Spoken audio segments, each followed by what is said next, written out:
본 방송에서 제공하는 투자 정보는 투자 판단에 대한 조언입니다.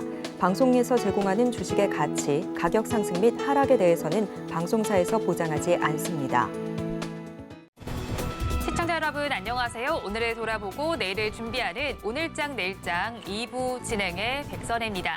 장 마감까지 확실한 승부 전략과 내일장 주목할 섹터까지 제시해드리고 있습니다. 오늘도 저희 방송과 함께 하시면서 현명한 투자 전략 가득 담아가시기 바랍니다.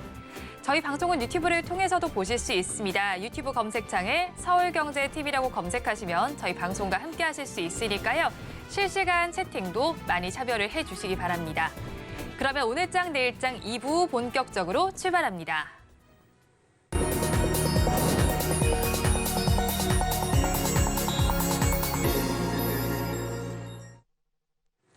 급락하는 종목에 대한 생존 전략을 모색해 보겠습니다. 종목 SOS 시간. 오늘은 바로자산운용의 윤정식 상무와 연결되어 있습니다. 상무님 안녕하세요.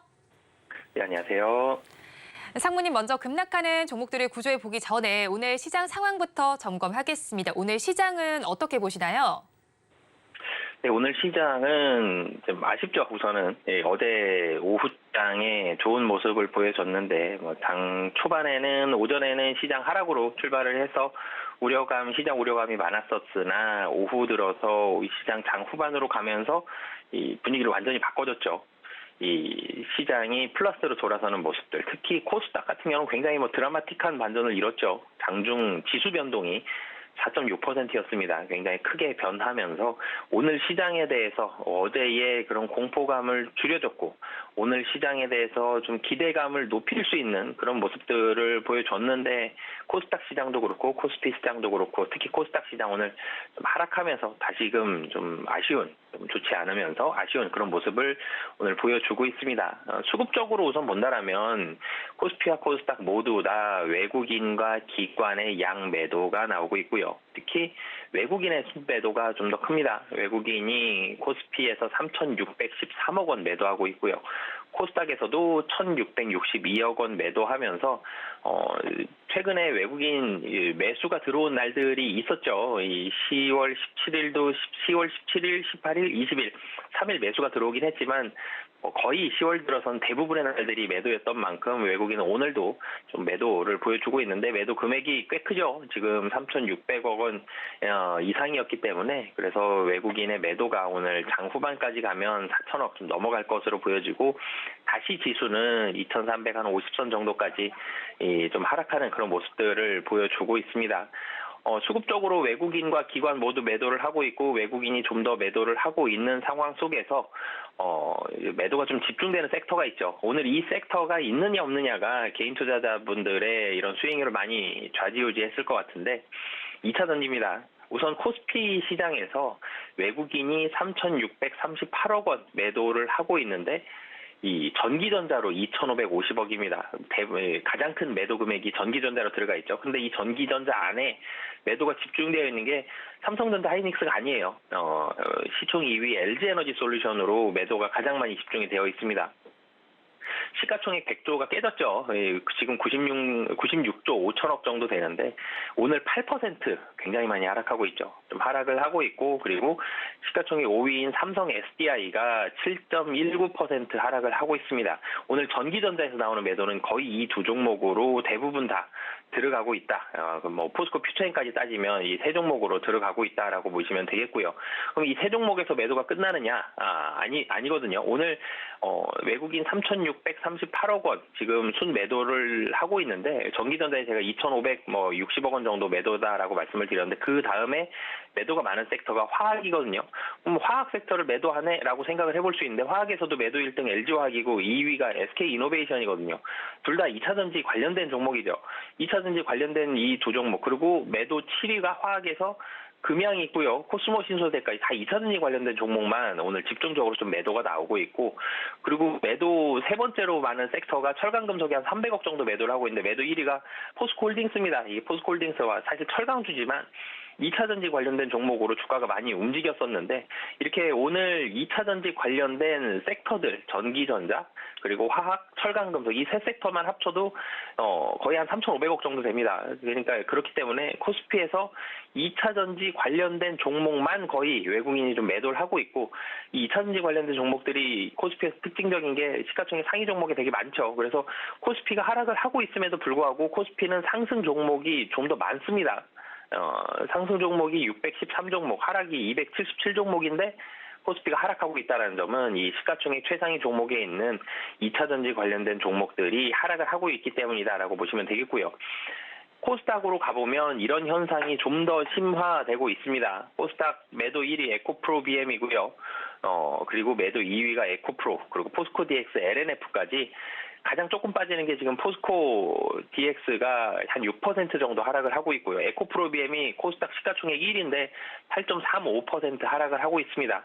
그럼 코스닥에서도 수급이 코스피처럼 마찬가지로 2차 전지 위주로 파는지를 보면 코스닥에서 외국인이 1,656억 원 매도를 하고 있는데 금융으로 233억인데 이 금융 쪽에 에코프로가 들어가 있죠. 그래서 에코프로가 금융 매도에 대부분 좀 들어가 있는 그런 상황이고요. 그리고 그 외에도 이 장비주들, 전기전자 섹터 이 안에 2차 전지 관련된 종목들, 특히 일반 전기전자가 500억 넘게 매도가 나오고 있는데 여기에 에코프로 BM과 LNF가 있습니다. 그렇기 때문에 코스피도 그렇고 코스닥도 그렇고 2차 전지 관련된 종목으로 매도가 거의 다 집중이 되고 있는 상황이다라고 보시면 되겠는데요. 코스피에서도 2차 전지 관련된 종목이 시가총액 최상위 종목 중에 상당히 많죠. 지금 2위 LG에너지솔루션, 그리고 이 7위 포스코홀딩스, 그리고 뭐 9위 LG화학, 11위 삼성 SDI, 14위 포스코 퓨처엠까지 이 종목들 다 2차 전지 관련된 종목인데 하락폭 상당히 크고요. 코스닥으로 가보면 더 큽니다. 1위 에코프로비엠, 2위 에코프로, 4위 포스코 DX, 5위 LNF까지 이 2차 전지 관련된 종목들 코스닥에서는 시가총액 더 상단에 있죠. 1, 2, 4, 5등입니다. 근데 낙폭은 코스피와 코스닥 모두 다 상당히 좀 크다라는 점, 이런 부분들이 코스피와 코스닥 하락을 만들고 있는 거의 대부분의 이유다라고 보시면 되겠고요. 코스닥이 시가총액 좀 더 위쪽에 있죠. 2차 전지 종목들이. 그렇기 때문에 코스피는 지금 0.69% 하락하는데 코스닥은 1.59%. 코스닥의 하락폭이 더 깊은 이유가 시가총액 더 상단에 있는 종목들로 포진이 되어 있는 이 2차 전지 관련된 종목들이 매도가 나오면서 하락을 보여주고 있기 때문에 오늘 좀 떨어진다라고 보시면 되겠습니다. 그럼 오르고 있는 종목들을 좀 찾아본다라면 그래도 오르고 있는 종목들이 있죠. 이 섬유의복 섹터에서 뭐 FNF라든지 한세실업, 뭐 영업무역, 뭐 한섬 이런 종목들, 섬유의복들 좀 오르고 있고, 그리고 이 운수창고 섹터에서 항공주들이 오르고 있습니다. 근데 섬유의복은 이 업황이 지금 좀 안 좋았는데 4분기부터 좀 좋아지는 업황을 기대하고 있죠. 추워지면 섬유의복 섹터들 좀 주목을 받고 있는데 이런 실적에 대한 기대감이 있고, 항공주들은 이 4분기, 내년 1분기, 사실 3분기 실적은 좀 부진한데 4분기와 내년 1분기 유가 하락도 있었고 실적도 반등한다. 4분기부터 내년 초까지는 항공 성수기죠. 여행 성수기이기 때문에 이런 기대감들이 있다는 점. 그리고 반도체 쪽으로도 일부 좀 매수가 들어가고 있는데 반도체도 4분기부터 이제는 흑자 전환하는 모습들 나오죠. 그러니까 지금 이 매수가 들어가고 상승하는 종목들은 4분기 실적이거나 아니면 내년 1분기 실적이 좀 좋은 종목들 위주로 이 매수가 들어가고 있다는 점을 꼭 기억을 해주셨으면 좋겠습니다. 시장이 상당히 안 좋은데 향후 실적에 대한 기대감이 있는 종목들은 매수가 들어간다. 그리고 가격적으로도 좀 부담이 좀 덜한 종목들이죠. 이 섹터 안에 있는 종목들이 이런 공통점이 있다라고 보시면 되겠고요. 이제는 포커스를 다시 실적으로 가야 될 것 같습니다. 국내도 이제는 이번 주부터는 본격적인 실적 발표 중인데 실적 발표할 때 3분기 실적 컨센서스보다 훨씬 잘 나오거나 아니면 4분기에 대한 실적 뷰가 상당히 긍정적으로 발표하는 이런 기업들 위주로 관심을 가지셨으면 좋겠고요. 그리고 미국 기업들에서도 실적이 나오고 있죠. 뭐 어제 같은 경우 코카콜라 실적도 상당히 좋았는데 미국 기업들과 국내 기업들 실적이 이렇게 연동되는 연관성이 있는 기업들은 같이 좀 잘 살펴봐야 될 것 같습니다. 그래서 실적이 좋은 종목들, 그러니까 4분기와 내년 초 실적들이 좋은 그런 뷰가 좋아지는 종목들 위주로만 시장 좀 압축해서 대응하시면 좋을 것 같습니다. 어제 반짝 상승했던 우리 증시는 다시 또 하락으로 전환이 되어 있습니다. 그만큼 실적에 대한 중요도가 높아진 시점일 것 같은데요. 이렇게 하락세를 보이는 시장 속에서 더욱더 급락하는 종목들이 있습니다. 2시 30분 기준 급락주들 화면을 통해서 확인해 보겠습니다. 대성 미생물 먼저 살펴보겠습니다. 동물 백신과 관련된 종목입니다. 지금 시장에서는 16% 넘게 빠지면서 14,190원 선 정도를 지나가고 있습니다. 다음으로 포스코 퓨처엠을 살펴보겠습니다. 어제 컨센서스를 밑도는 실적을 발표했습니다. 주가는 9% 넘게 밀리면서 27만 7,500원 선을 가리키고 있습니다. 다음으로 하이드로 리튬을 살펴보겠습니다. 리튬 가격이 반등한다는 소식 속에서 오름세를 보였다가 그 부분을 다시 반납하고 있습니다. 9% 넘게 빠지면서 지금의 주가는 12,400원 선을 가리키고 있습니다. 다음으로 에코프로비엠 살펴보겠습니다. 2차 전지 관련주 하면 가장 먼저 떠오를 종목입니다. 8% 넘는 하락률을 기록하면서 지금의 주가는 21만 4,500원 선을 지나가고 있습니다. 마지막으로 대주전자재료까지 살펴보겠습니다. 실리콘 음극재와 관련된 종목입니다. 지금의 주가는 8% 넘게 빠지면서 7만 2,200원 선을 가리키고 있습니다. 급락하는 종목들 저와 함께 살펴보셨는데요. 이 종목들을 가지고 계신 분들이거나 또 다른 종목에 대한 궁금증이 있으시다면 유튜브 실시간 채팅창에 남겨주시기 바랍니다. 그러면 저희는 첫 종목부터 구조를 해보겠습니다. 대성 미생물을 구조해 보겠습니다. 지난 20일에 처음 럼피 스킨병이 발병했다는 소식 이후에 엿새 만에 29건으로 확진 사례가 늘어났습니다. 이에 따라서 정부에서는 400만 마리 분량의 백신을 확보하겠다는 소식을 전해왔는데 이 동물 백신과 관련해서 오름세를 보이다가 지금 시점에서는 크게 좀 빠지고 있습니다. 올라가는 지점에 가지신 분들은 굉장히 불안하실 것 같은데 어떻게 저희 봐야 할까요? 네, 이게 럼피 스킨병, 사실 이름은 좀 생소하죠. 이 럼피 스킨병 한마디로 이 소에 발생하는 질병 중에 하나인 건데요. 소 그러면 우리 사실은 국내에서 가축 관련된 질병으로서는 이렇게 굉장히 익숙한 병은 아닌데 이 럼피 스킨병 이것도 전염성이 있는 병이고 이 백신도 필요한 병이고 이런 부분들에 있었는데 이게 발생을 하면서 이 럼피 스킨병으로 인해서 대성 미생물에 대한 주가가 상당히 많이 올라갔습니다.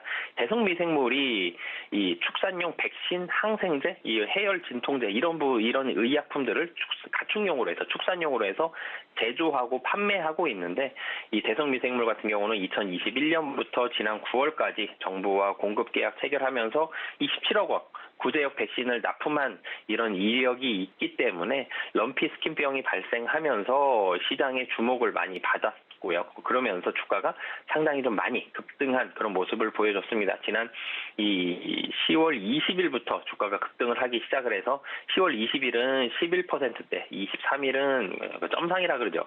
그 상한가를 바로 기록을 했고 그리고 24일도 사실 상승폭은 종가 기준으로 상승폭은 17.34% 상승을 했습니다. 근데 이 음봉이 길게 나왔죠. 시가는 상한가로 시작을 해서 봉은 음봉을 그리면서 이날부터 차익 실현 매물이 나오면서 사실은 이 차트상으로는 좀 하락에 대한 그림을 좀 그려줬고 추가적으로 오늘 하락할 수 있다라는 힌트를 좀 주는 게 어제였는데요.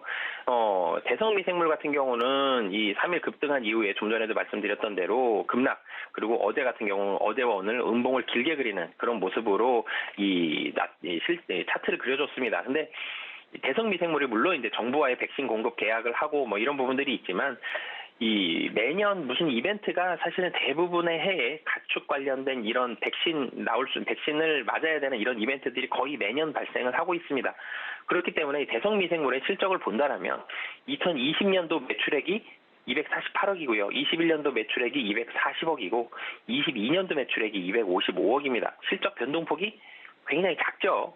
작다는 얘기는 무언가 특정 이벤트가 발생했을 때에도 대성 미생물의 실적 변동폭은 상당히 좀 낮다. 그러니까 거의 매년 도리어 이런 이벤트가 한 번도 발생하지 않는다라면 대성 미생물의 실적은 좀 줄어들 수도 있겠지만 이런 이벤트 한두 번 가지고 실적이 급등을 할 만큼 굉장히 많은 매출액과 영업이익이 늘어나는 상태는 아니다라는 점 이런 부분들을 좀 감안을 하셨으면 좋겠고요. 그리고 단기적으로도 주가 변동성 상당히 좀 큰 편이다. 큰 상황이다라는 점 꼭 인지해 두시면 좋을 것 같습니다. 네, 그렇다면 지금 좀 큰 폭으로 빠지고 있는 만큼 가지고 계신 분들께서는 지금 지점에서라도 도망을 가봐야 할까요? 네, 추가적인 하락 가능성이 사실은 상당히 좀 높아 보이고요. 물론 이제 럼피스킨병이 다 끝난 건 아닙니다. 지금도 계속적으로 발생을 하고 있는 상황이기 때문에 한 번 정도는 더 이벤트를 받으면서 주가가 변동성을 보여줄 수는 있겠지만 일정 부분이라도 지금 상황에서는 사실 원래 이 대성미 생물의 주가는 10,000원 정도에서 움직이고 있었습니다. 그에 비하면 지금 많이 떨어졌어도 여전히 좀 높은 상황이다라는 점, 이런 부분들은 좀 부담이기 때문에 일정 부분이라도 좀 매도를 하시면서 도망가시는 전략 말씀드리도록 하겠습니다. 대성미 생물에 대해서는 도망가자 전략을 전해주셨습니다. 그럼 저희 다음 종목 좀 알아보도록 하겠습니다. 대주전자재료 구조해 보도록 하겠습니다. 최근에 NH투자증권에서는 대주전자재료에 대해서 전기차 수요가 둔화되면서 실리콘 응급제 판매량이 저조하고 또 이 응급제 흑자 전환 시점도 내년 2분기 정도가 될 것으로 전망을 했습니다. 이거래일 연속 상승세를 보이다가 오늘 시장에서는 빠지고 있는데 가지고 계신 분들은 어떻게 해야 하나 고민이 깊어지실 것 같습니다. 어떻게 하면 좋을까요? 네, 우선은 사실 이 어닝 시즌인데 대주전자재료 실적에 대한 우려감이 있다, 이런 부분이 나왔죠. 그러면서 주가가 오늘 좀 큰 폭으로 하락을 하고 있습니다. 대주전자재료 같은 경우는 이 2차전지 소재 업체다라고 보시면 되는데요. 그럼 당연히 2차전지 소재다 그러면 전기차가 잘 팔리느냐, 그러면서 배터리가 얼마나 잘 팔리느냐, 이런 부분들이 가장 중요한데 오늘 사실 하락을 유발하고 있는 가장 주요한 요인이 2차전지죠. 2차전지 관련된 종목들 다 하락을 하고 있다는 점, 최근에 실적에 대한 우려감들이 있는데 이 대주전자재료도 전기차에 대한 수요 둔화 이런 부분들, 그러면서 실리콘 응급제 판매량이 하향 조정이 됐습니다. 3분기 매출액과 영업이익, 특히 영업이익이 시장 예상치 대비해서 좀 큰 폭으로 좀 하회할 것으로 보여지고요. 어닝 시즌에 실적이 하회할 것이다라고 얘기가 나오면 굉장히 이 주가 모양이 굉장히 좋지 않은 그런 모습들 나오는데 오늘이 그런 날이다라고 보시면 되겠습니다. 실적이 좋지 않다라는 점, 그리고 2차전지 투심이 좀 부족하다라는 점, 3분기에 이 나노 소재, 그러니까 실리콘 응급제에 대한 매출이 시장 예상보다 상당히 좀 많이 부진했습니다. 원래 이 대주전자재료의 주 사업 중에 하나인 도전재료는 흑자 전환하면서 3분기 매출액 이런 부분들이 상당히 개선세를 보여줬는데 다른 한 축인 나노 소재, 실리콘 응급제 쪽 매출이 상당히 부진했다라는 점, 이런 부분들이 주가의 조정으로 왔고요. 그러면서 향후에 대한 실적, 이런 부분들도 시장은 좀 걱정하는 이런 모습들이 나오면서 오늘 주가가 좀 많이 하락하는 이런 모습으로 결과로 나왔다라고 보시면 되겠습니다. 네, 그렇다면 지금 주가가 또 내리고 있는 만큼 가지고 계신 분들께서는 어떤 대응 방안을 취하면 좋을까요? 네, 이 도망가는 전략을 좀 말씀을 드리겠는데요. 이 실적에 대해서 언제쯤 확실하게 좀 회복을 할 것이다, 이런 예상이 지금 안 나오고 있는 상황이죠. 그런 부분들이 좀 있어야 이 향후를 기대해보면서 좀 더 버틸 수 있는 원동력이 될 수 있는데 그런 그런 재료들이 아직 좀 부족한 상태다라는 점, 그리고 2차전지, 무엇보다도 2차전지 관련된 종목들이 투심이 너무 부진합니다. 그런 점들을 봤을 때 우선 도망가는 전략을 말씀드리겠고요. 하지만 대주전자재료 굉장히 나쁜 무언가 악재가 나온 이런 정도까지는 아닙니다. 지금 실적이 좀 안 좋은 모습들은 있는데 향후를 바라본다라면 한 65,000원 정도에서는 접근을 해보셔도 좀 매력적인 자리다라고 보여지고요. 전저점 정도 수준입니다. 22년도. 그렇기 때문에 이 매수가는 65,000원, 손절가는 6만 원. 그리고 이 6만 원을 손절가로 잡은 이유는 사실 실적 부진이 예상보다 좀 더 장기화가 될 수도 있습니다. 그러면 6만 원 깨질 수도 있기 때문에 만약에 6만 원이 깨진다라면은 그때는 꼭 6만 원 손절가는 지켜주셨으면 좋겠고요. 그리고 목표 가격은 다시 8만 원 잡고 대응하시면 좋을 것 같습니다. 대주전자재료 일단은 도망가자 전략을 주셨고요. 다시 접근을 하신다면 65,000원 선에 해보시고 이때 손절 라인인 6만 원 잡아주셨습니다. 이 손절 라인 꼭 지키라고 말씀을 해주셨고요. 목표 주가는 8만 원 제시해 주셨습니다. 그러면 저희 마지막 종목도 구조를 해보겠습니다. 앞서서 저희가 살펴봤을 때도 2차 전지주와 관련된 종목들이 대부분 하락세를 보였습니다. 그중에서 가장 크게 생각하실 부분이 바로 에코프로 BM이 아닐까 싶습니다. 테슬라의 악재에 이어서 이동재 전 회장의 계좌 이슈까지 나오면서 주가가 더욱더 힘을 받지 못하고 있습니다. 앞으로의 전망은 어떻게 하시나요? 네, 사실 이게 낙폭 과대 종목 중에서 이 에코프로비엠이 나올 줄은 사실 예상을 전혀 못했었는데 코스닥 시가총액 1위 종목입니다. 무려 시가총액 20조인데 낙폭이 굉장히 크죠. 8% 넘게 하락을 하고 있습니다. 이전에 주가 상승할 때는 물론 뭐 10%가 넘는 이런 상승도 심심치 않게 보여주는 그런 모습들이 있었지만 이렇게까지 많이 하락할 줄은 몰랐던 굉장히 좀 이 종목을 예상할 수 없었던 이런 이 모습들이 있었는데 오늘 같은 경우 상당히 좀 많이 하락을 하고 있죠. 우선은 에코프로비엠 가장 큰 이유는 실적 부진입니다. 3분기에 대해서는 예상 실적이 매출 한 2조 원 정도 될 것으로 보여지고 영업이익 약 한 700억 정도 예상을 합니다. 시장 예상이 매출은 한 2조 원 비슷하게 나오는데 영업이익이 시장에서는 한 1,000억 정도 예상을 했는데 700억 정도다 그러면 시장 컨센서스보다 한 30% 정도 하회하는 거거든요. 영업이익률이 굉장히 많이 떨어진 이유인데 어찌됐든 영업이익이 굉장히 많이 하회한다는 게 좀 전에도 제가 대주전자 대류 때도 말씀을 드렸지만 어닝 시즌에 실적이 하회하는 건 굉장히 나쁜 악재입니다. 이런 부분들이기 때문에 우선 에코프로비엠 투심을 굉장히 많이 악화시켰고요. 영업이익률이 당연히 많이 떨어졌습니다. 이번 3분기 영업이익률이 3.5%로 예상이 되는데 이는 19년도 4분기가 1.1%였는데 그 이후에 가장 낮은 수준을 보여준다는 점, 굉장히 영업이익률이 좀 많이 떨어졌고 이 전체적으로 삼성 SD향 그리고 SK온 등을 통한 유럽 고객사 물량이 둔화가 되면서 이런 실적이 상당히 많이 줄어들었다라고 보시면 되겠습니다. 캐파 증설은 예상대로 되고 있습니다만 판가 환경 그러니까 이 제품 가격 자체가 지금 환경이 우호적이지가 못합니다. 그런 모습들이 이 시장에 그러니까 그런 모습들이 에코프로비엠의 실적 악화를 가져왔고 2차 전지 소재주들 전체적으로 소재주에 대한 투심을 악화시키는 그런 요인으로 작용을 했습니다. 그리고 무엇보다도 가장 큰 문제점은 24년 실적도 좀 알 수가 없다는 점. 지금 현재 상태로만 놓고 본다라면 24년도도 연간 판가가 금년 대비해서도 추가적으로 더 떨어질 수 있다는 예상이 나오고 있기 때문에 24년도도 녹록지 않다라는 점. 이런 부분들까지 봤을 때에는 전체적으로는 지금 환경은 상당히 부정적인 상황이다라고 정리해 볼 수 있겠습니다.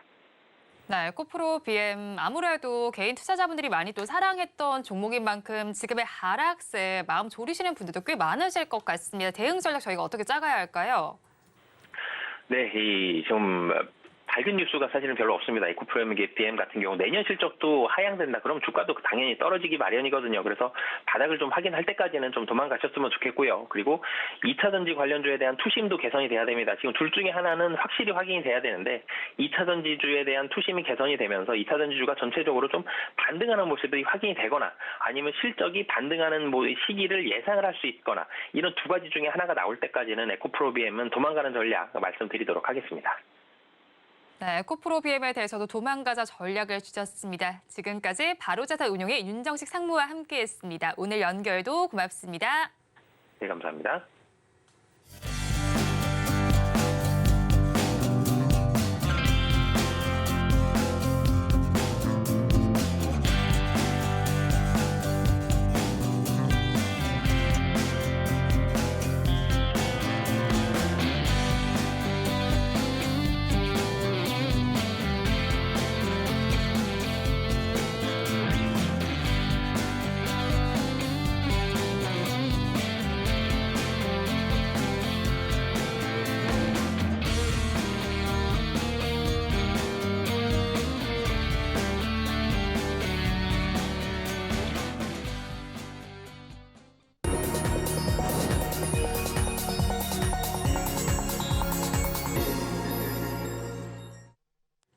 앞서서 급락주에 대한 대응 전략을 살펴봤다면 이번에는 오늘의 매매일지에 성공적인 마침표를 찍어드릴 찬스 종가 베팅 시간입니다. 오늘은 미르경제연구소의 정태근 이사와 함께합니다. 어서 오세요. 네, 반갑습니다. 네, 먼저 이사님과 이야기 나눠볼 종목들 한번 살펴보도록 하겠습니다. 지난 18일에 공략을 해주신 종목인데 코스맥스는 7%대 수익률이 나오고 있고 오늘도 시장에서 2% 넘게 3% 가까이 강세를 보이고 있네요. 이 종목 계속 가져가 봐도 괜찮을까요? 요거는 이제 지난주 제가 말씀드렸죠? 네. 중기로 가져간다고? 네. 말씀드렸기 때문에 이건 계속 홀딩입니다. 그리고 제가 이제 목표가를 15만 원 제시했었는데 네.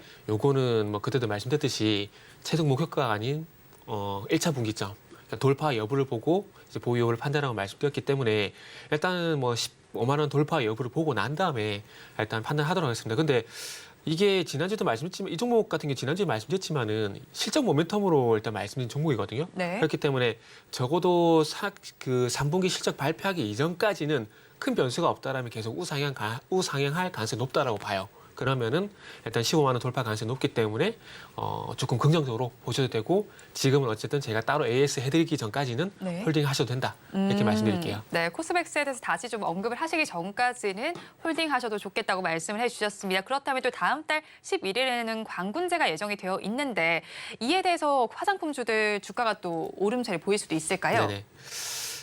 근데 이 화장품 섹터에 대한 어떤 그 부분은 이 상승세가 지속이 될 건가? 단발로 끝이 날 건가? 너무나 당연히 얘기지만 이걸 좀 봐야 되거든요. 네. 제가 볼 때는 단발로 끝이 난다고 봐요. 제가 아마 여기 나와서도 그 얘기 드렸던 것 같은데 이게 두 가지 때문에 안 된다고 말씀드렸거든요. 하나는 이제 고차오 그리고 중국의 어떤 가성비 이런 문제 때문에 리오프닝이 그러니까 중국인 관광객이 한국의 어떤 관광이 재개가 됐음에도 불구하고 리오프닝 같은 경우는 제한해서 봐야 된다. 그 얘기를 제가 여기서 했던 것 같거든요. 네. 그러면서 화성분 같은 경우는 이렇게 좋게 보지 않다고 말씀드렸던 것들이 조금 전에 말씀드렸듯이 고차오 그리고 가성비 이 문제 때문에 아마 예전만큼 시세가 안 날 거란 말씀드렸고 그러면서 예전에 제가 여기서 CNC인가 코스메카 코리안가만 말씀드린 걸로 제가 기억을 하는데 네. 그 정보를 말씀드렸던 이유가 뭐냐면은 결국 탈중국이거든요. 그러니까 물론 중국을 완전 배제하자는 것이 아닙니다. 너무나 중국에 제한돼 있다 보게 되면은 이게 정치적인 리스크에서 계속해서 왔다 갔다 할 수밖에 없거든요. 네. 그 대표적인 게 아모레퍼시픽하고 LG 생활건강이잖아요. 그래서 그런 관점에서 보게 된다라면은 상반기에 CNC 인터내셔널, 잉글우드랩 이런 종목들이 왜 잘 갔는지는 뭐 나와 있잖아요, 실적. 근데 그 실적이 어디냐? 북미라든지 유럽 쪽의 매출이 늘어나게 되면서 이렇게 실적이 나왔잖아요. 코스맥스도 지금 마찬가지입니다. 지금 국내 부분이 상당히 많이 늘어나 있고, 그리고 물론 뭐 중국 관광객 방한으로 인해 가지고 국내 매출이 늘어난 부분도 있지만은 거기에 또 플러스 요인이 또 뭐가 있냐면은, 그러니까 이 회사가 OEM을 해가지고 납품하는 전방 업체들의 비중국 매출이 증가를 하게 되면서 2분기, 3분기 실적이 좋게 나온 거거든요. 네. 그러니까 앞으로 화장품 관련 종목들 같은 경우는 계속해서 뭐 탈중국을, 그러니까 중국 매출 비중이 줄어들게 되면서 매출적 다변화가 이루어지는 기업들 같은 경우는 아마 계속 관심을 가져야 될 것 같아요. 그래서 코스맥스 같은 경우도 그런 케이스라고 보시면 될 것 같아요. 네, 화장품주 관련해서는 매출처 다변화가 일어나는 쪽에 집중을 해보시면 좋겠습니다. 그럼 다음 종목 리뷰도 부탁을 드릴게요. 지난달 27일에 공략을 해주신 JYP 엔터의 경우에는 4%대 수익률이 나오고 네네. 있거든요. 이 종목 역시 가져가 봐도 괜찮을까요? 요것도 그때 말씀드렸듯이 중기로 가져갑니다. 그래서 무조건 홀딩이고요. 일단은 하나 말씀드리고 싶은 것들이 지금 개인적으로는 이제 시장이 거의 끝자락에 왔다고 생각을 하고 네. 있는데 시장이 돌아서주게 되면은 개인적으로 좋게 보는 섹터가 일단은 반도체, 네. 엔터 그리고 전력 설비 쪽을 좋게 보고 있거든요. 근데 이 세 개 섹터의 공통점이 뭐냐면은 일단 공통점은 실적입니다. 그러니까 오늘 같은 경우도 전력 설비 관련된 종목들이 좀 부각이 됐었잖아요. 현대일렉트릭 실적도 잘 나왔고요. 그러니까 그러니까 결국 그러니까 종목을 보실 때 이 종목을 보실 때 제일 하단에 있는 게 종목이고 그 위에 업종이고 최상단이 이제 시장이거든요. 그러면 지금 어쨌든 시장이 좋지가 않잖아요. 그러면 이 시장이랑 먹구름이 거치게 된다라면은 업종이라든지 종목 이슈를 볼 수밖에 없거든요. 그렇게 본다라면은 뭐 엔터 같은 경우는 뭐 실적도 좋지만은 아티스트 많이 그 대비를 하잖아요. 네. 근데 상반기에도 그래서 좀 괜찮았었거든요. 그래서 이 아티스트의 대거 복귀 그리고 최근에 시적 가이던스 계속 상향 조정 이런 부분들을 봤을 때 엔터주 같은 경우는 다시 돌아섰을 거라 보고 있습니다. 전력 설비 그렇고 그런 것처럼. 그리고 특히나 그 중에서 엔터주 중에서도 특히 이제 제가 JYP 엔터테인먼트 말씀드린 것은 네. 또 비처라는 기업, 그 북미 현지 아이돌 기대감이 있잖아요.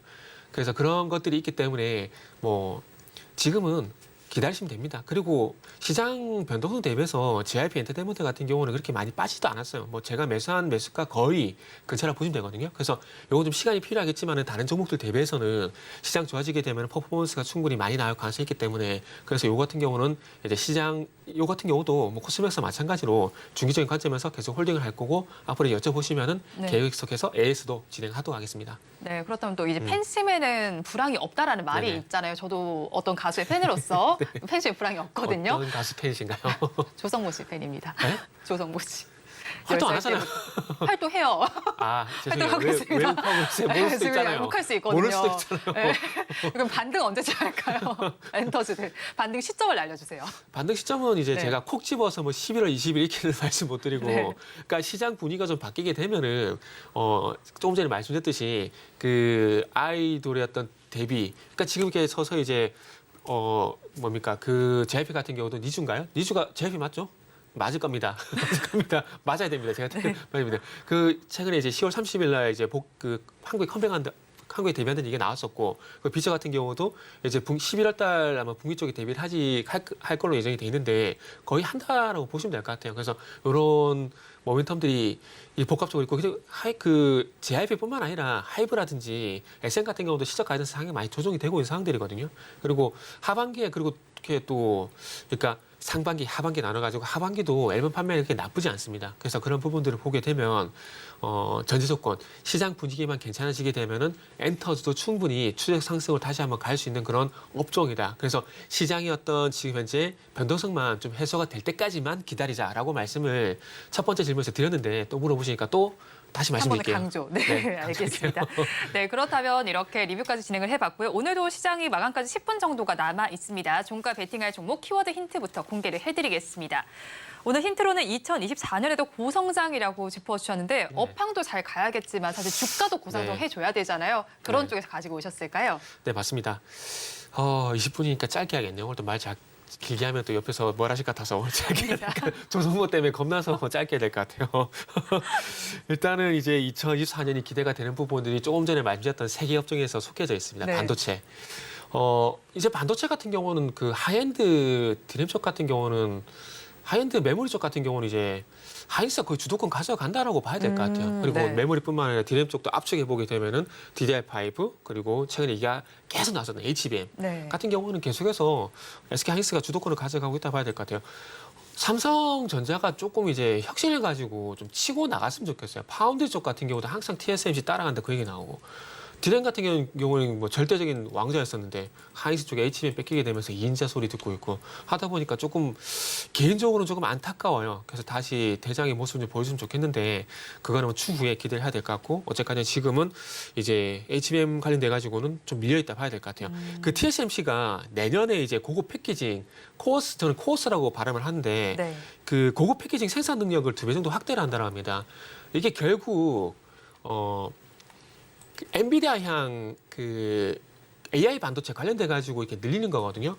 그래가지고 이 GPU 같은 연산 장치를 가져와 가지고 HBM을 기판 위에다가 이거를 이제 실장한다 붙이는 걸 실장한다 그러는데 그걸 하는 거거든요. 그래서 이동 접함 기술이라고 해요. 그러면은 자 고급 패키징 에 들어가는 생산 능력을 2배 정도 확대하게 되면은 그 기판을 2배 정도 만들게 되고 거기에 들어가는 GPU도 들어가지만은 거기에 들어가는 HBM도 2배 정도 더 들어갈 수밖에 없는 상황들이거든요. 지금 현재 그 기판에 HBM이 4개가 들어가요. 그런데 12개까지 들어가는 기술을 현재 고안 중에 있거든요. 그렇게 되면은 지금 4개가 단순히 2배만 들더라도 8개가 되는 거고요. 그리고 만약에 12개가 되면은 4개가 8개가 아니라 최대 24개까지 되게 된다는 거죠. 네. 그러면은 내년 같은 경우는 이제 HBM 같은 경우는 성장성이 양쪽으로 커질 수밖에 없는 국면입니다. 그렇게 된다면 당연히 실적에도 긍정적인 영향을 줄 수밖에 없는 상황들이고요. 이렇게 될 수밖에 없는 것들이 이제 AI 반도체에 관련된 주문이 급증하고 있고 주 고객사인 엔비디아라든지 AMD라든지 아반쪽에서 주문이 많이 늘어나다 보니까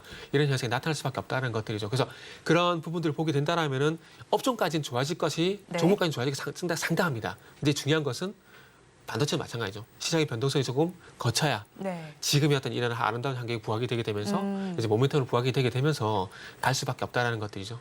그렇죠. 반도체 주가 또 주도주로 역할을 하기 위해서 네네. 시장에 먼저 먹구름이 거쳐야 할 텐데 그러면 이 반도체 섹터 내에서 어떤 종목으로 가지고 오셨나요? 네, 오늘 하나 마이크론 가지고 왔어요. 일단은 뭐 HBM 얘기하게 되면은 하이닉스는 너무나 당연하다고 네. 말씀드려야 될 것 같고, 그러면 이제 하이닉스의 낙수 효과를 보는 기업들이 이제 많이 나올 거예요. 뭐 지난주에는 다른 뭐 방송 가서 뭐 DIT 같은 종목 말씀드렸는데 네. 하나 마이크론은 무조건 봐야 될 것 같아요. 왜냐하면은 그 HBM 같은 경우는 그 생산의 핵심이 후공정이거든요. 네. 패키징하고 테스트가 상당히 중요합니다. 그렇게 본다라면은 이 후공정 쪽에 이제 하이닉스의 낙수 효과를 볼 만한 기업이 이제 하나 마이크론이라고 보시면 되거든요. 하나 마이크론 같은 경우는 이제 베트남 법인 있죠. 그 하나 마이크론 비나라고 있는데 요쪽에 베트남 공장을 이제 2개 정도 만들어가지고 작년부터 돌아가고 있는데 이게 하나 마이크론 자체적으로 이렇게 자체적인 판단해서 만든 게 아니라 네. SK 하이닉스가 요청을 한 겁니다. 만들어 달라고. 그렇기 때문에 이 SK 하이닉스의 디램이라든지 그리고 낸드 물량이 늘어나게 된다라면은 너무나 당연히 후공정, 특히나 패키징 쪽 같은 경우는 하나 마이크론의 수혜를 볼 수밖에 없다는 네. 것들이죠. 그러다 보니까 실적도 올해 실적 다 안 끝났는데 네. 벌써 내년 실적 전망치가 나왔더라고요. 그래가지고 내년 실적 전망치 내년 그러니까 2024년 예상 영업이익이 2,423억인데 네. 요게 올해 대비해서 160% 성장이거든요. 그러면 만약에 하나 마이크론이라는 종목을 네. 이 HBM을 포함한 디램 업황이 좋아지게 되면서 이 시장에서 실적을 좀 주목을 하게 된다라면은 요 종목은 당연히 갈 수밖에 없는 종목입니다. 그러면은 지금 28,000이지만은 뭐 이 목표 주가를 높게 얘기하는 게 좀 무리가 있긴 하지만 네. 저는 개인적으로 5만 원 돌파도 가능하다나 봐요. 그렇기 때문에 그만큼 좋게 보고 있는 거거든요. 왜냐하면 SK 하이닉스의 낙수 효과가 너무나 자명한 기업이니까 그리고 네. 실적 퍼포먼스도 나올 수밖에 없는 현재 사업 구조를 가지고 있으니까요. 그럼 실적과 대비해서 네. 지금 주가는 많이 저평가 구간인 건가요? 저평가라기보다는 네. 지금 발생되는 실적을 충분히 잘 반영하면서 주가가 올라가고 있다고 보는 거죠. 그렇기 때문에 오버슈팅도 아니고 저평가도 아닌 적정 주가를 계속해서 만들어주고 있다고 저는 보고 있습니다. 그렇기 때문에 올해 이제 끝나고 내년 1분기 그리고 하반기 넘어가게 되면서 실적은 더 좋아질 가능성이 있기 때문에 그 실적에 발맞춰서 지속적으로 계속해서 우상향할 가능성이 상당히 높다라 볼 수가 있는 거죠. 그러면 가격 전략 저희가 네. 어떻게 잡아가야 할까요? 1차적으로는 단기적으로 네. 전거 좀 돌파해가지고 한 33,000원 정도 일단 1차 목표가를 좀 보고 있고요. 네. 그리고 2차 목표가는 아까 말씀하신 5만 원. 이건 전 먼 미래 네. 목표하고요. 그리고 손절가는 25,000원. 화면에 나오고 있듯이 목표가 33,000원, 손절가는 25,000원 이렇게 좀 볼 수 있을 것 같아요. 네, 오늘 종가 베팅할 종목 하나 마이크론 짚어주셨고요. 1차적인 목표가로 33,000원 짚어주셨고 손절 라인 25,000원 제시해 주셨습니다. 그렇다면 마감 동시효과 구간 우리 시장은 어떤 양상을 펼치고 있는지 살펴보겠습니다. 우리 양대장은 강보합까지 출발을 하긴 했습니다. 하지만 어제와는 또 분위기가 사뭇 다릅니다.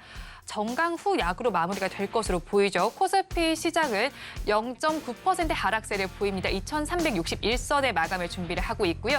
코스닥 시장 이어서 살펴보겠습니다. 코스닥 시장은 더 많이 빠지고 있습니다. 1% 후반대 하락률을 기록하면서 770선의 종가를 형성할 것으로 보입니다. 이어서 수급 상황 체크해 보겠습니다. 코스피 시장에서는 외국인과 기관이 동반 매도에 나서고 있습니다. 외국인 3천억 원 넘게 팔고 있고요. 기관 투자자들 800억 원 넘게 덜어내고 있습니다. 반면에 개인 투자자들 많이 4천억 원 가까이 사고 있습니다. 다음으로 코스닥 시장으로 넘어가 보겠습니다. 코스닥 시장에서도 같은 수급 양상이 관찰되고 있습니다. 외국인 투자자들 1,000억 원 넘게, 기관 투자자들은 400억 원 넘게 팔고 있는데요. 반면에 개인 투자자들 많이 1,000억 원 넘게 사고 있습니다. 오늘 시장 상황 어떻게 보셨나요, 이사님? 오늘 시장 상황은 이제 2차 전지가 거의 네. 흙탕물을 만들었다 봐야 되겠죠. 일단은 거의 강보합권 출발해가지고 약보합권에서 이렇게 안정적으로 진행이 되다가 지금 코스닥 기준으로 보게 되면 1.8% 정도 하락이거든요. 근데 2차 전지가 빠진 거 대비해서는 저는 시장이 좀 덜 빠졌다고 봅니다. 왜냐하면 네. 코스닥 기준으로 보게 되면 그 대장주죠. 에코프로비엠이 8.5%, 에코프로가 8%, 시총 5인 LNF가 7%, 포스코 DX가 6%. 이렇게 빠진 거 대비해서는 뭐 저는 작게 빠졌다고 생각을 하고 있거든요. 그러니까 그만큼 지금 시장 전반적인 체력이 예전보다는 낮다라는 것을 저는 반증한다라고 봐요. 그리고 2차 전지가 이렇게 빠질 수밖에 없는 것들이 오늘 두 가지 이슈인 것 같아요. 제가 볼 때는 그 LG엔솔이 이제 실적 발표하고 난 다음에 네. 내년 배터리 수요 감소 전망. 그러니까 어떤 얘기냐면은 2024년은 매크로 환경적으로 경기 성장률 둔화, 구매 심리 위축이 예상된다. 요 얘기가 아마 제가 봤을 때는 흙탕물 좀 뿌린 게 아닐까 좀 봐져요. 그리고 이 전미 자동차 노조가 그 GM, 포드, 스텔란티스와 함께 건설 중인 배터리 공장에 노조 결성을 시도한다는 얘기가 있었거든요. 네. 그래서 아마 이 얘기에 대해서 또 배터리 업체들이 침공하고 있다는 것들이 좀 악재 좀 작용이 됐다고 봅니다. 그렇기 때문에 제가 봤을 때는 지속적으로 뭐 2차 전지가 좋다고 볼 수는 없겠지만은 오늘 같은 급락은 이어지지 않을 가능성이 좀 높다고 봐야 될 것 같아요. 그러니까 2차 전지에 대한 변동성이 차츰 이제 괜찮을 가능성이 높다고 좀 봐지고 지금 시간이 28분이에요. 한 1분만 좀 빨리 말씀드릴게요. 그리고 제가 시장을 좀 긍정적으로 보는 것들이 네. 제가 지난 시간에 말씀드렸는지 정확하게 좀 기억이 하도 여기저기 말하다 보니까 기억이 안 나서 그런데 네. 제가 연준 내에서 금리 동결 분위기가 확산되고 있다 그러면서 통화 정책에 대한 불확실성이 해소가 되고 있다는 말씀을 드렸는데 혹시 했나요? 제가 정확히 기억이 안 났어요. 저 모르면 일단은 뭐 네. 지금 말씀드렸으니까 네. 그냥 뭐 한 걸로 칠게요. 한 걸로 치고 이 말씀을 드렸는데 그리고 나서 이제 어제 보시면 아시겠지만 이제 소위 이제 하락에 베팅 잘하신 분이 계시거든요. 헤지펀드 왕 중에서 빌 에커먼이라는 사람이 있어요. 근데 이 사람이 이제 그 미 장기채에 대한 숏 포지션을 이제 청산하겠다고 얘기를 했습니다. 그러니까 장기채에 대해서 숏 포지션을 한다는 얘기가 뭐냐면은 이 국채를 이제 하락에 베팅을 한다는 거죠. 그럼 네. 국채 가격이 하락하게 되면 국채금리가 올라가게 되잖아요. 그럼 국채가 올라간다는 것이 시중금리가 올라간다는 얘기거든요. 근데 네. 이 포지션을 이제 안 하겠다라는 거예요. 근데 제가 이걸 왜 말씀드리냐면은 연준에서 금리 동결 분위기가 나온 상황에서 이 채권 하락에 투자하는 이 헤지 펀드가 이 투자를 중단했다라는 거. 이게 저는 우연이 아니라고 봅니다. 그러니까 더 이상 앞으로 금리가 올라가지 않을 가능성이 있기 때문에 이런 현상이 나온다고 보거든요. 그렇기 때문에 지금 시장의 어떤 그 변동성이라든지 수급은 어쩔 수가 없습니다. 없는데 이게 조금만 참으면은 거칠 가능성이 있다라는 거죠. 그 말씀을 좀 드리고 싶었어요. 네, 조금만 참으면 불확실성이 좀 거칠 가능성이 있겠다고 짚어주셨습니다. 우리 양대 시장은 힘을 내지 못하면서 마감을 할 것으로 보입니다. 양대 시장 모두에서는 내림세가 관찰되고 있습니다. 마감 동시호가 구간 함께 하셨습니다.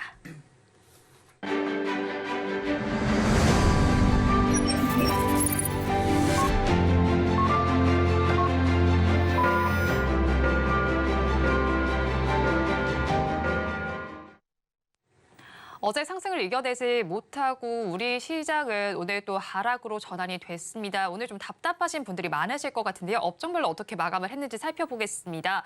코스피 시장에서는 보험업종이 가장 강했습니다. 2%대 강세를 보여줬고요.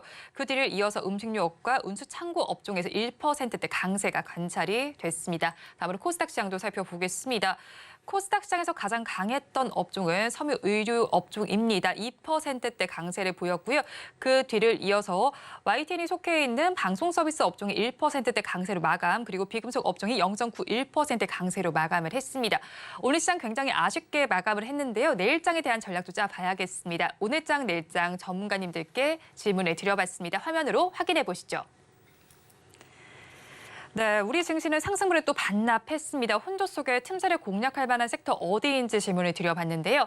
먼저 헤르메스 스탁의 김시은 팀장님께서는 방향성이 명확한 반도체라고 짚어주셨고요. 다음으로 리더스 인덱스의 박주근 대표님께서는 방산 섹터, 사우디의 훈풍이 기대된다고 말씀을 해주셨습니다. 마지막으로 바로자산운용의 윤정식 상무님께서는 올해 4분기 그리고 내년 실제 기대감이 높은 섬유와 화장품 ODM 등을 짚어주셨는데요. 이에 대해서 이사님 의견 어떠실까요? 일단은 다 오늘은 어떻게 또 다 동의가 되는 부분들이네요. 다 긍정적인 네, 다 이야기인가요? 긍정적. 네. 네. 일단은 방향성이 명확한 반도체. 요거는 제가 좀 전에 하나 마이크로 말씀드린 열심히 충분히 말씀해 주셨죠. 네. 말씀드렸고 방산 섹터 같은 경우는 좀 당연하다 봐야 될 것 같아요. 요거는 좀 수주가 계약 소식이 생각보다 빨라질 수 있다라는 거죠.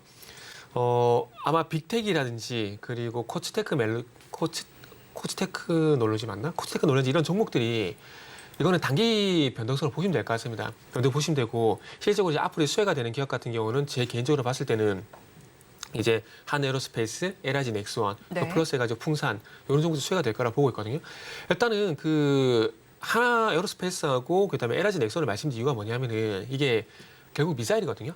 이쪽인데 최근에 전쟁 양상을 보시면 아시겠지만 일단 대규모 미사일 공습을 해요. 공습을 하고 그다음에 전쟁터에서 뭐가 돌아다니면 드론이 많이 돌아다니거든요. 그래서 전쟁 양상이 예전보다 많이 바뀌었다라는 거죠. 그렇기 때문에 미사일 방어 체계라든지 그리고 미사일 체제 구축이라든지 이런 부분을 봤을 때 미사일 관련된 그 방산 기업들이 좀 수혜가 될 가능성이 높다라고 봅니다. 그리고 우리나라가 좀 이제 수주가 뭐 최근에 뉴스 나와서 계속 뭐 빨라질 건 얘기가 나오고 있지만 이게 빨라질 수밖에 없는 것들이 과거로 한번 돌아가 보게 되면 2019년도에 그 사우디 서남부 쪽에 아람코 정유 시설이 후티 반군한테 공격을 받은 적이 있었어요. 네. 그래가지고 사우디가 미국 쪽으로 이제 무기 수출 요청했었거든요. F-21을 포함해가지고 이제 무기 좀 수출 요청했었는데 그때 당시엔 사우디와 미국의 사이가 되게 안 좋았어요. 그때가 어찌 보면 이제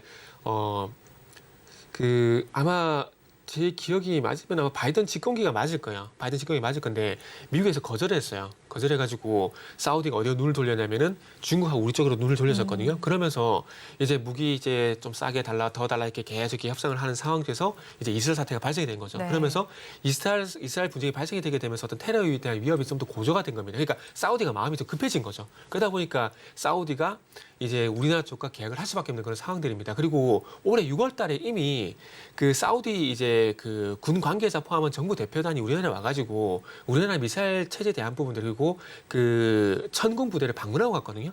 그것만 보더라도 이미 미사일 쪽으로 관심이 있었다는 부분들을 반증이고 그게 본다면 미사일 관련된 그 천군 관련돼 가지고 미사일 계약 소식이 나올 수밖에 없다는 것들입니다. 그래서 그런 얘기들이 나오게 되면서 이제 방산에 대한 모멘텀은 이제 폴란드가 아니라 자연스럽게 중동 쪽으로 내려온다라는 거죠. 그리고 LRG 넥선 같은 경우는 작년에 4조 3천억 가량의 그 천국 미사일 시스템 수출이 이미 UAE 쪽에 있었거든요. 그렇기 때문에 아마 이런 그 방금 말씀드린 사례를 한번 살펴보게 된다면은 사우디 쪽 같은 경우도 앞으로 미사일 계약이 주 목적이 되게 되면서 이제 중요한 것은 KF-21이라든지 그리고 뭐 K9 이쪽도 연결될 가능성이 상당히 높다라는 거죠. 네. 사우디가 또 이제 돈 쏘면은 또 시원하게 쏘잖아요.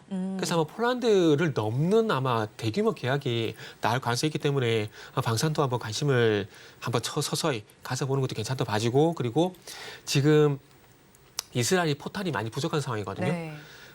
우크라이나 전쟁이 발발되게 되면서 작년부터 이제 미국을 통해서 이제 우크라이나에 간 포탄이 200만 발이 넘어가요. 근데 그 부분의 일정량이 이스라엘에서 갔거든요. 그래서 이스라엘이 지금 비중량이 한 절반 정도 부족한 상황입니다. 그래서 이스라엘이 미국 쪽으로 포탄을 요청한 상황인데 우리나라가 이제 방위 사업성을 통해 가지고 미국으로 우회적으로 이제 대여 방식으로 수출했었거든요. 그래서 아마 그 155mm 포탄과 그리고 105mm 전차탄 같은 경우에 풍산이 많더라요. 그러다 보니까 이 하나에어로스페이스, LRG 넥선 같은 미사일 기업도 마찬가지지만은 풍산 같은 이제 포탄 만드는 기업들도 좀 관심을 가지면 좋지 않을까 좀 생각이 들어요. 그래서 이 방산 기업 같은 경우도 이런 연율에서 조금 동의한다 말씀드리고 싶고 네. 화장품도 아까 충분히 말씀을 드렸고요. 네. 그리고 아까 시장 요 정도만 하고 아까 네. 시장 말씀드리다가 조금만 더 말씀드릴게요. 네. 그 빌 에커먼이라는 사람이 그 쇼 투자를 되게 잘하는 사람인데 네. 이게 별명이 베이비 버핏이더라고요. 뭐 때문에 그런지 모르겠는데 베이비 버핏이더라고요.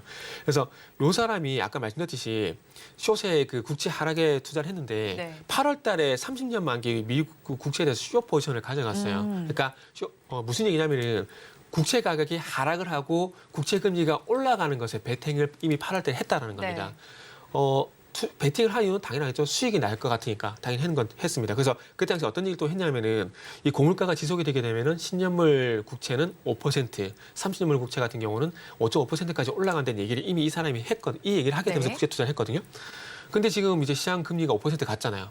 그럼 이 사람 목표 달성을 한 거예요. 그러니까 당연히 이 사람은 이제 목표 달성이 됐기 때문에 돈을 투자금을 뺄 수밖에 없는 상황들이고, 근데 그게 공교롭게도 연준이 이제 연준 내에서 금리 동결 분위기가 확산된다는 그 얘기가 나오고 난 다음에 이 사람이 이런 액션을 했기 때문에 만약에 금리가 더 올라갈 것 같으면 목표 달성됐다고 하더라도 이거 다 매도할 필요가 없잖아요. 굳이 이런 얘기를 할 필요가 없잖아요. 네. 근데 이 사람이 이런 결정을 한 이유가 조금 전에 말씀드렸듯이 연준 내에서 금리 동결 분위기가 확산되고 있고 11월 달, 12월 달 지금 동결이거든요. 네. 11월 달 같은 경우는 99% 동결이더라고요. 네.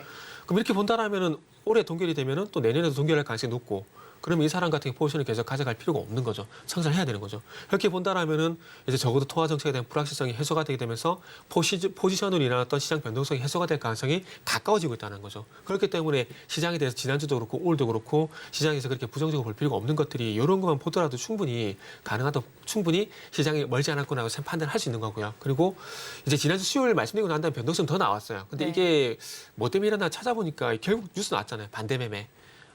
어제 기사 기준으로 전일 23일까지 보게 되면 벌써 2조 가량의 반대매매가 나왔거든요. 그러니까 수급에 의한 하락이 나오고 있는 것들이기 때문에 아마 오늘 2차 전지 같은 경우도 아까 말씀드린 악재가 있어요. 네. 악재가 있긴 하지만 그럼에도 불구하고 아마 2차 전지 같은 경우도 제가 볼 때 반대매매가 나오는 것 같아요. 그래서 이 반대매매라는 이 수급적인 현상이 끝이 나게 된다라면은 아마 제가 볼 때 시장이 안정을 찾지 않을까라고 봅니다. 그렇게 본다라면은 2,300포인트 이탈 가능성은 조금 낮다라고 보는 게 맞지 않을까 생각이 들어요. 근데 만약에는 2,300포인트 이탈하게 된다라면 은 가격적으로 좀 더 메리트가 있는 것들이기 때문에 뭐 2,300까지 하락한다라도 2,300포인트를 이탈을 한다라고 하더라도 제가 볼 때 그렇게 걱정하실 필요는 없다고 봅니다.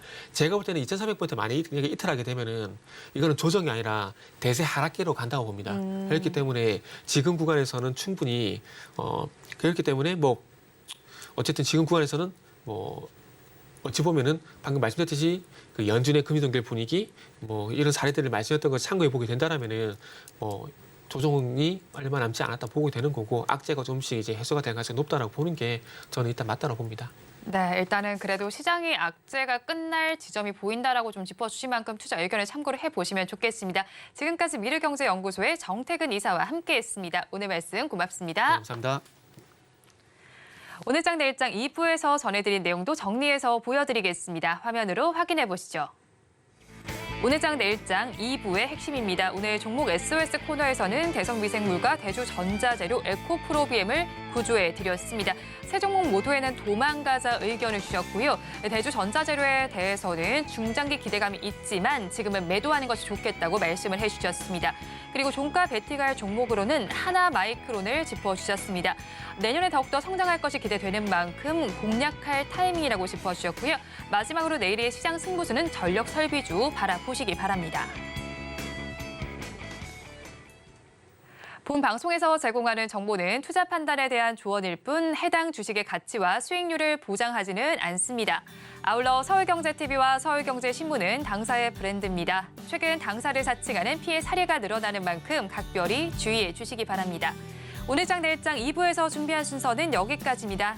저희는 내일 이 시간도 여러분과 함께하겠습니다. 오늘도 시청해 주신 여러분 고맙습니다.